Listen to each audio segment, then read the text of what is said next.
Let me start with Careem. Who came to the event today with a Careem ride? Great. So, Magnus, you've been very much part of the entrepreneurship and innovation scene in the region. We think of you as a local.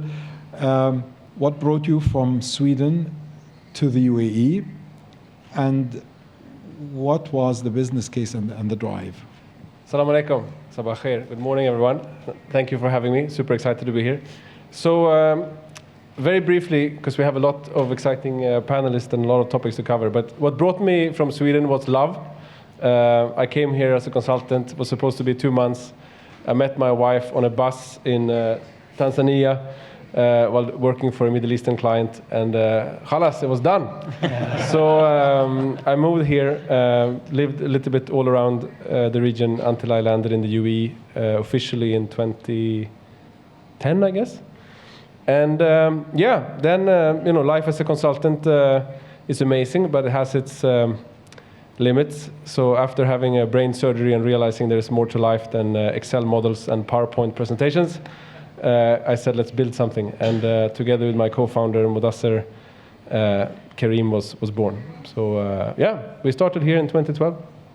And why here? I'm talking now from a business point of view. I understand the personal life.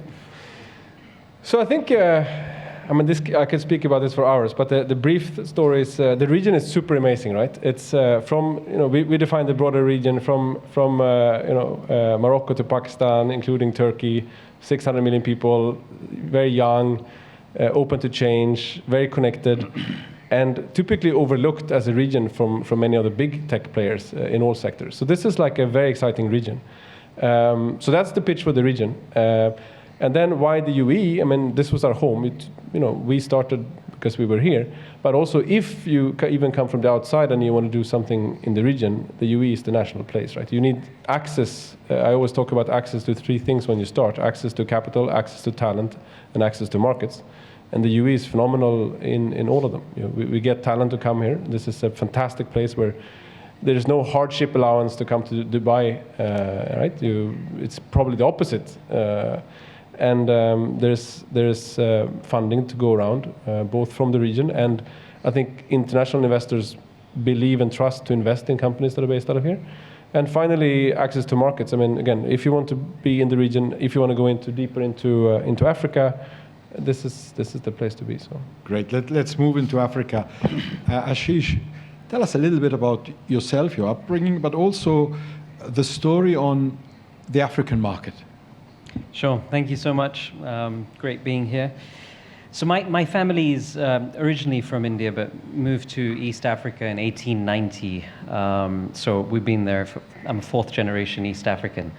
We lived through the 1972 Idi Amin saga and then the 1994 unfortunate Rwandan genocide.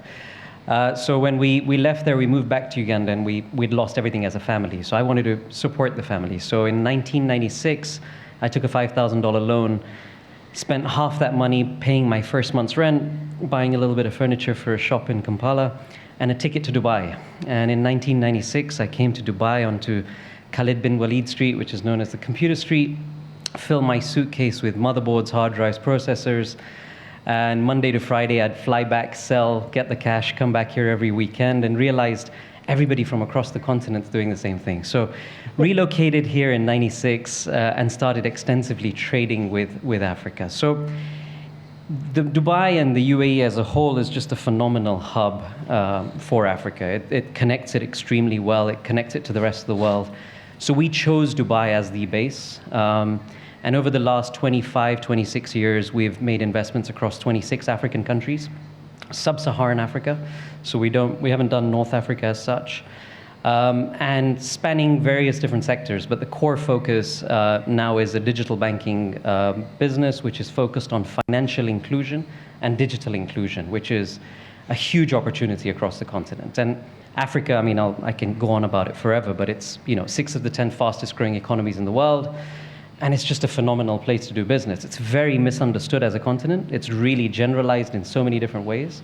So I'll go into that a little bit But more. tell us a later. little bit more. How do you do digital banking across 26 countries in Africa? How do you do KYC? How do you do credit rating? How do you do all of that? And do you do it remotely? Are you there on the ground? How does it work? Yeah, so 26 countries is where we've invested as a family. The digital banking venture, we've launched the first. We're going into the next 3 over the next 12 months. But each country is very localized. And this is the lesson of doing business in Africa generally, right? That we are a continent, we're not a country. So 54 different countries, Sub-Saharan Africa, 46 different countries. So we get regulated in each market. We set up real teams. I mean, our bank in Tanzania, we have over 250 staff. We're really on the ground. It is a digital play, but we've created a hybrid model. So we've also got physical infrastructure in terms of very small customer support centers. And KYC and things like that is pretty easy now, given that our governments have created national ID, and we've plugged into that, with the APIs and everything else. So there's live OTPs that immediately get verified, but at the same time, it's taking advantage of the telcos data. Everybody has a SIM card, even though they're meaningfully unconnected, because 80% are still using 2G and 3G, even though our countries have 4G infrastructure, and in some cases, 5G is being rolled out, right? So that's what our play is. We're giving 4G smartphones with a bank account, with a credit scoring platform, with 5,000 free ebooks. So it creates an entire ecosystem play. But from KYC to credit scoring to onboarding a customer takes us 10 minutes. And we can onboard a customer, hand over a smartphone, and do the entire check. Amazing. This is the opportunity, and I think a lot of it is related to the market where you're operating.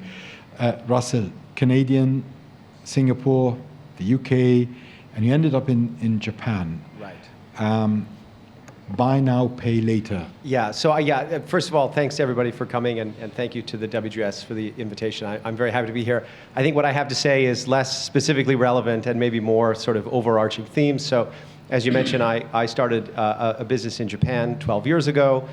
We solved a very specific problem in the context of the Japanese market. So you might think of it as buy now, pay later, but actually really what we did was an observation that despite the prevalence of credit cards amongst Japanese consumers, nearly half of e-commerce transactions in Japan are paid for with cash. So it's actually similar to some other places in the region here. Cash on delivery is very big for a number of different cultural reasons, but not about financial inclusion. Everybody that's paying for cash has credit cards. They just don't want to use them for this online activity. So we started a service that basically allowed anyone with an email address and phone number to instantly check out from hundreds of thousands of websites and pay us at the end of the next month in cash, as they were doing already.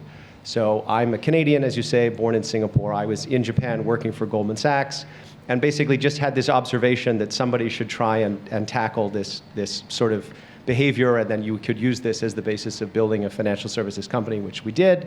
We became a unicorn in 2020, and then we sold the business to PayPal for $2.7 billion in 2021.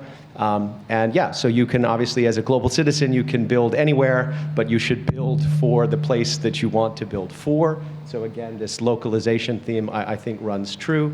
And we have this great business now owned by PayPal, where we have, as we mentioned, 35 different nationalities, have all relocated or are located in Tokyo, working with us to continue to build a business on the platform of PayPal Group. So anyway, I'm pleased to be here. Thank you very much. No, thank you. And I think the theme that's coming out here is there's always a local business case somewhere and an opportunity to create and capture value, whether it's the Japanese discussion on buy now, pay later and wanting to pay by cash, or it's the financial inclusion in Africa, or the youth in the Middle East and the focus on mobility. Dev, yes. Hi. Tell us a little bit about your story, because you started in India and then you came to the UAE because something attracted you to this part of the world, but then you started to work on engagements and opportunities in advertisement globally. Sure. My story was I got lucky. I found what I loved doing when I was really young. I started my first company in high school in India with $500. In a year or two after running it, realized that at that time, 20 plus years ago, the regulatory framework in India didn't easily allow me to run a global business out of India. So for example, back then I had to charge all my customers from India that were international in Indian rupees, and there was no way for me to collect money via credit card online. And so we started fixing each of those problems in some form, but kept running into more and more problems of running a global business out of India. Obviously, India has solved for a lot of those problems, but still has several. UAE was just 3 hours from my home in Mumbai. We first came here early 2000s, set up an office here, realized that it solved a lot of the problems, and then moved my life here along the way, and then built 3 companies out of here, and sold 3 companies. The first one was in domain registration hosting. We had customers in 200 countries, headquartered out of here, sold globally. The second one was called Skenzo. We made most of our revenues from the US and China, and sold that company to a private equity shop in the UK. And the third one was called Media.net. Started that in 2010 out of the UAE. Most of the revenue, again, was US, Europe, China. Sold that to a Chinese consortium in 2016. Took it public for them in Shenzhen, and stepped down in 2018. And now I'm on to my 4th one. It's called Ai.tech. Started that one last year. Again, the focus in this one is building it as a tech incubator, where I realized I made the same mistake 3 times, and didn't realize it along the way. That is, when you sell a company, you lose 100% of your people. You start with 0 people again, then redo the same thing. So this time around, thought that I'll build management teams that will help build management teams and help grow it. That's what we're doing with Ai.tech. We are about a month and a half into the process. We now have about 400 people. We use Dubai as the global headquarters. The advantage that UAE gave us, or Dubai gives us, is we can find talent globally and bring all that senior management into Dubai very easily. We have great connectivity. Emirates is an incredible airline. You get a direct flight to everywhere. For the primary markets that we work with, which is US and Europe, it's a great time zone to be in. And people love to come to Dubai. So, customers, vendors, it's easy to basically tell them that, hey, would you like to come see us? And everybody's happy about that trip. So, I hope to repeat it the 4th time, and we'll see how it goes. Excellent. And I think the comment around talent is key. And that's the question I want to take to the rest of the panelists. Where do you source your talent, and how do you make sure that you find the right talent and engage it in the right talent? So maybe, Magnus, you can help us with a view on the localization of talent or the engagement of talent. Yeah, sure. So I think in the case of Careem, it's been a massive shift in the local ecosystem or the regional ecosystem over the past 10 years since we started. 10 years ago, no one wanted to go into startups. That seemed like it was a crazy thought. So the whole sort of startup as a career was sort of unthinkable compared to being at a big, safer company. And the second thing was that we didn't have a lot of tech talent, because even though we have the region has amazing talent in terms of raw material, but we didn't have any of the big tech companies. So there had been a lot of brain drain out to other parts of the world. So the most talented people typically left, and they were sitting in the valley or somewhere else and working, or in Japan and working on a tech company, right? Maybe one of the 30 plus nationalities. Sorry about that. Yeah, but things have changed, and that's amazing, right? And I think as the region, and clearly led by the UAE, has just become a global place. And like was mentioned, we can attract talent here, and it's not just there's a couple of big pieces, right? One is the livability aspect, quality of life. Can I come here? Will my family be happy? Safety, schooling, education, lifestyle, which is amazing. And the second thing is, particularly for ambitious people, is there an opportunity to build something big? And I think that has been proven now as well, that you can, and whether you build it for the region or you want to build it for some other region but being based here, it's possible, right? So I think the combination of that is amazing. So, we have our headquarters here and the bulk of our people here. But we also tap into all of the markets where we operate, and particularly when it comes to sourcing tech talent and what we all learned during COVID of working remotely, we actually have, we accommodate people working from anywhere in the world. Now, what we have learned is that, at least in our business, for techies to be sort of to dog food your own product, right? So for them to use it. So we actually find it very helpful to have people in the markets where we operate, like Pakistan, like Egypt, because you can test the service and you go home and you code that bug fix that you saw, that you experienced yourself, right? And I think there is one aspect of having distributed the tech, particularly the sort of the large groups of colleagues, is that there's a cost aspect to it as well, right? And so we're sort of running a combination of model of being a lot of people in Dubai, and then also across the region. Excellent. Ashish, you've got a big operation in East Africa. You have a lot of talent there in a very advanced segment, fintech and digital banking. How do you manage your talent? Where do you get it, and how do you retain it, upskill it? Yeah, I think the good thing is with East Africa particularly, and it's spreading across the rest of the continent. But mobile money was created on our continent, right? So it's been around for such a long time that you get some really, really good, deep, skilled talent in that respect.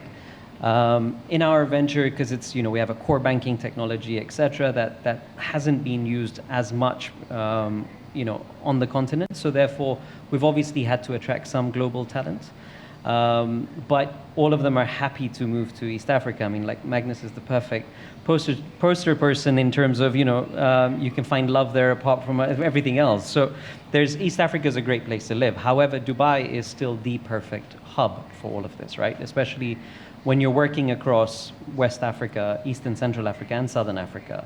Just the connectivity-wise, it's much better. But in terms of finding talent, there's a lot of talent available locally, which is what we're taking advantage of. And even in terms of language and market understanding and everything else, makes a huge difference in our kind of business.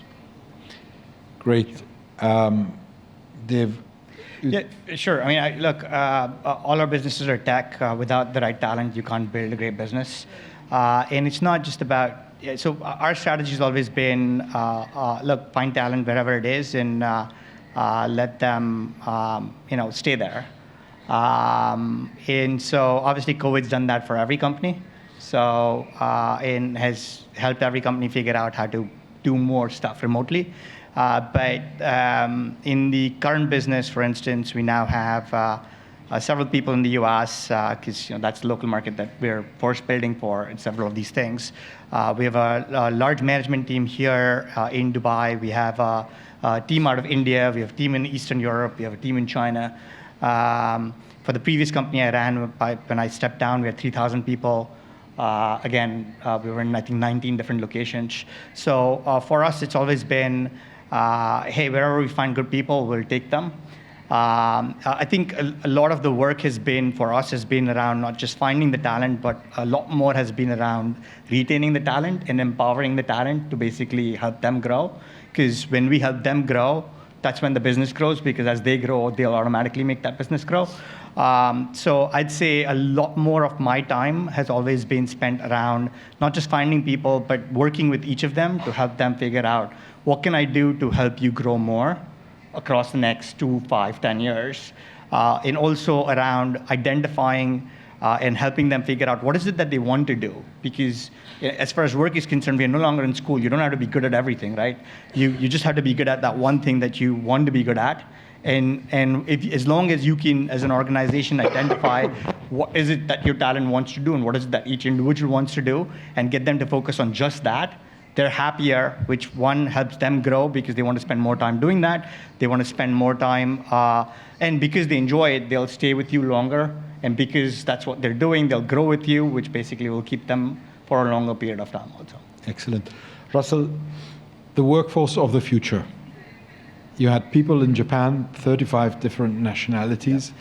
I think the pandemic changed a lot of things when we talk about the workforce of the future, how we become productive, how we become efficient, how we use technology. What's your perspective on that, and also moving forward? Yeah, I think that's so. We had a similar experience to everybody else here too. In COVID, as everyone may recall, Japan was actually very closed.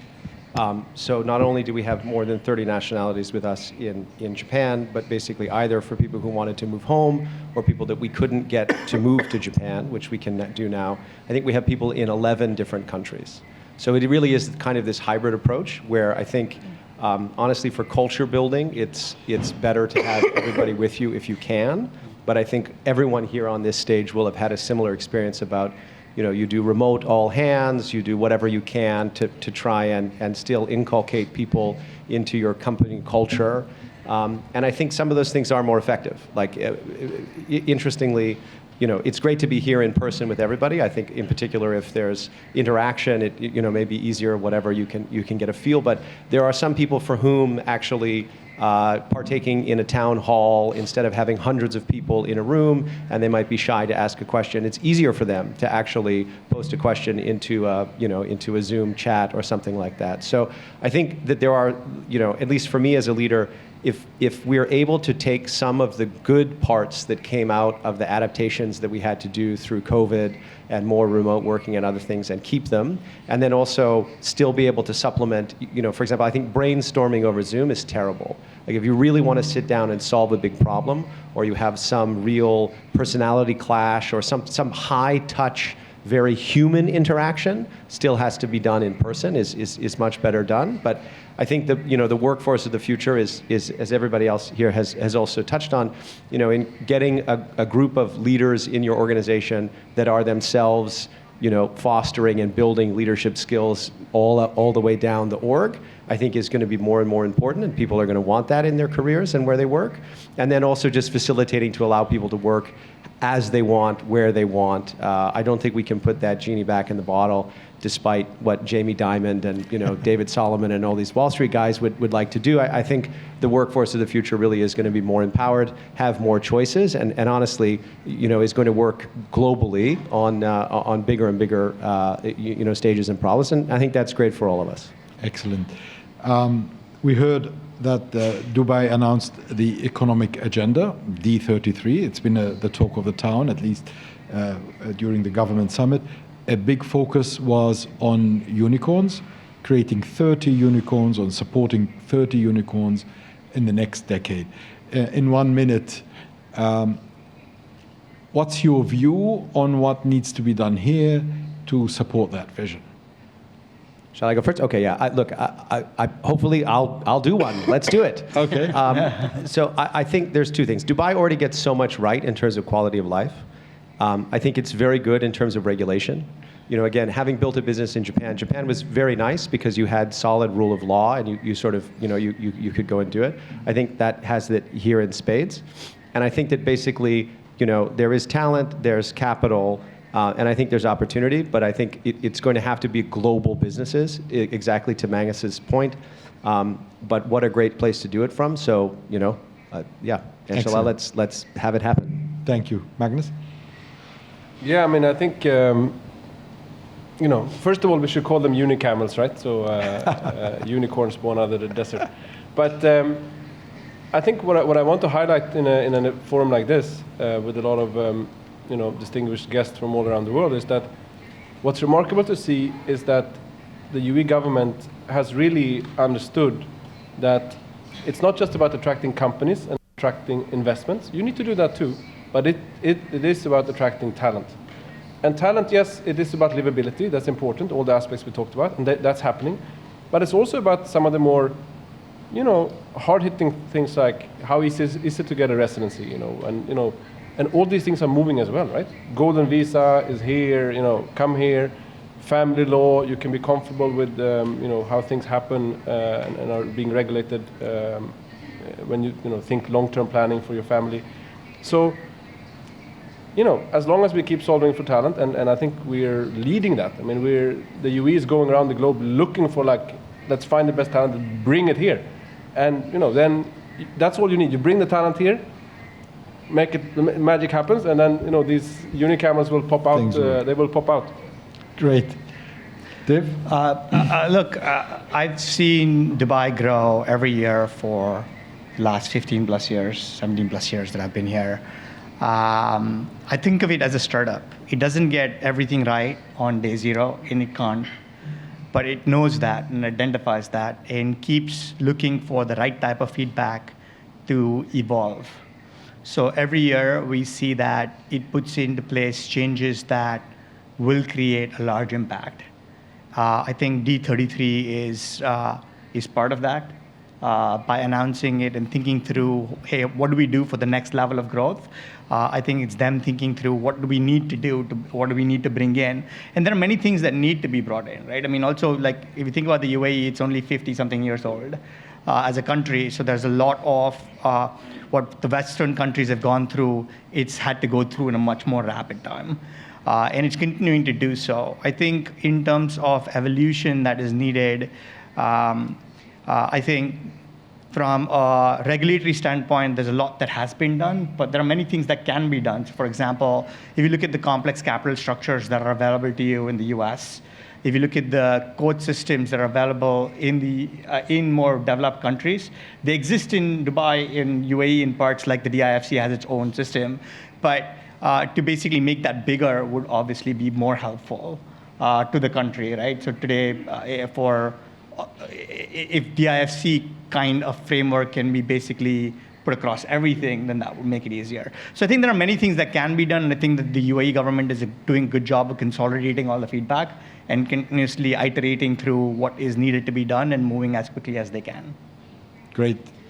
Yeah, so I think having lived here for over 26 years, but having lived through the ups and the downs, having lived here during COVID, I think it reminds me of my spiritual leader, Morai Bapu's teachings, which is truth, love, and compassion.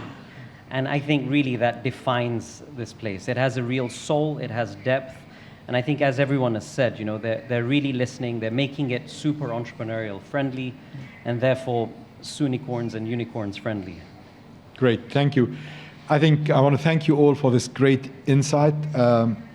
Local use cases, local business cases, and international infrastructure has really been what I took away from this. The next panel we will build on the government support and policies. So thank you very much for your great participation, and thanks for being with us.